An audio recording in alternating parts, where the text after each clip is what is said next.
अस्सलाम वालेकुम, मैं हूं फराज अली और आप देख रहे हैं क्वेश्चन मार्क टीवी। यहूदियों का अकीदा है कि उनका मसीह आएगा जिसकी क़यादत में वो पूरी दुनिया पर हुकूमत करेंगे।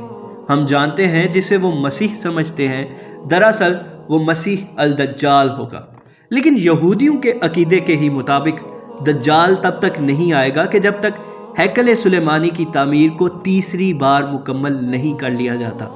और हैकल सुलेमानी को तीसरी मर्तबा तामीर करने की तैयारियां शुरू हो चुकी हैं।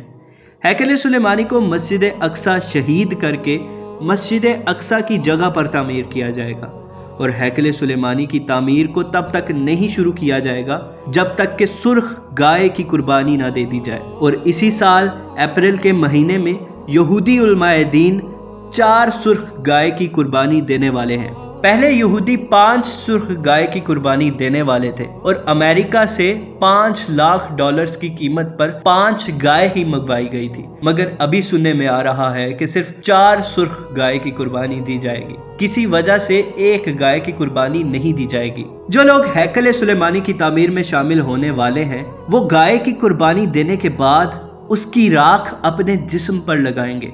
यहूदियों का अकीदा है कि वो राख अपने जिस्म पर लगाने से ये लोग बिल्कुल पाक हो जाएंगे और हैकल सुलेमानी की तामीर शुरू कर सकेंगे। और यहूदियों के मुताबिक मस्जिद अक्सा हैकल सुलेमानी की जगह पर बनी हुई है, इसलिए मस्जिद अक्सा को भी शहीद कर दिया जाएगा। यही वजह है कि आए रोज यहूदी मस्जिद अक्सा के ज़ेरे ज़मीन खुदाई करते रहते हैं ताबूत सकीना की तलाश में। और ताबूत सकीना की तलाश तो सिर्फ एक बहाना है, क्योंकि असल मकसद तो मस्जिद अक्सा की ज़मीन को खोखला करना है ताकि मस्जिद अक्सा खुद ब खुद शहीद हो जाए। और इसमें भी कोई दूसरी राय नहीं है कि अगर मस्जिद अक्सा को डायरेक्टली भी शहीद कर दिया जाए तो पूरी उम्मत मुस्लिमा, तमाम मुसलमान ममालिक कुछ नहीं कर सकेंगे। क्योंकि सऊदी हुकूमत को देखें तो वो अपनी आयाशियों में पड़ चुका है। कभी सऊदी अरब में शराब के अड्डे खुल रहे हैं, कभी सऊदी अरब में म्यूजिकल कॉन्सर्ट्स और म्यूजिकल इवेंट्स को अलाउ किया जा रहा है, कभी फैशन शोज के नाम पर बेहयाई को प्रमोट किया जा रहा है। और इस बार तो सऊदी हुकूमत की जानिब से मिस यूनिवर्स में हिस्सा लेने वाली मॉडल को भी इंट्रोड्यूस करवा दिया गया है। पाकिस्तान को देखें तो पाकिस्तान के हुक्मरान अपनी सियासत चमकाने में लगे हुए हैं। ओवरऑल कोई भी इस्लामी हुकूमत ऐसी नहीं है कि जो बज़ाहिरी तौर पर मुखालफीन से मुकाबला करने की ताकत रखती हो। लेकिन यहाँ पर मैं एक और बात वाज़ेह करता चलूँ, जो कुछ भी मैंने बयान किया है या YouTube पर जितनी भी वीडियोस आपको इस हवाले से देखने के लिए मिल रही हैं, तो ज़रूरी नहीं है कि यहूदियों के गाय की कुर्बानी करने के बाद मसीह अल दज्जाल आ जाएगा या फिर इमाम मेहदी रदी अल्लाह ताला अन्हु का ज़हूर होगा या ईसा अलैहिस्सलाम तशरीफ़ लाएंगे। क्योंकि ये सिर्फ और सिर्फ यहूदियों का अकीदा है कि सुर्ख गाय की कुर्बानी देने के बाद मसीह अल दज्जाल आएगा। हकीकत यह है कि दज्जाल कब आएगा, इमाम मेहदी रदी अल्लाह ताला अन्हु कब आएंगे, हज़रत ईसा अलैहिस्सलाम कब तशरीफ़ लाएंगे, ये बातें अल्लाह ताला के अलावा कोई नहीं जानता। इसके अलावा हमें इमाम मेहदी रदी अल्लाह ताला अन्हु के हवाले से कई अहादीस मिलती हैं।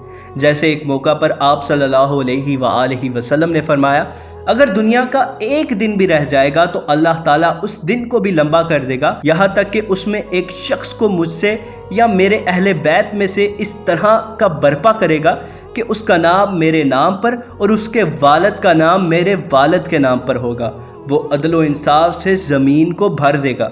इस हदीस के अल्फाज पर गौर करें तो जो हालात पूरी दुनिया में इस वक्त बने हुए हैं, मुसलमान तादाद में 2 अरब होने के बावजूद भी कमज़ोर हैं, पूरी दुनिया में मुसलमानों पर जुल्म ढाए जा रहे हैं, तो ऐसा लगता है कि शायद इमाम मेहदी रदी अल्लाह ताला अन्हु और हज़रत ईसा अलैहिस्सलाम के आने का वक्त बहुत करीब है। लेकिन अंदाजे तो सभी लगाते हैं, पर बेशक हर बात का सही और दुरुस्त इल्म सिर्फ मेरे अल्लाह ताला के पास है। कमेंट सेक्शन में अपनी राय का इजहार जरूर करें। मजीद ऐसी वीडियोस और मेरी हौसला अफजाई के लिए चैनल को जरूर सब्सक्राइब करें। Thanks for watching. अल्लाह निगहबान।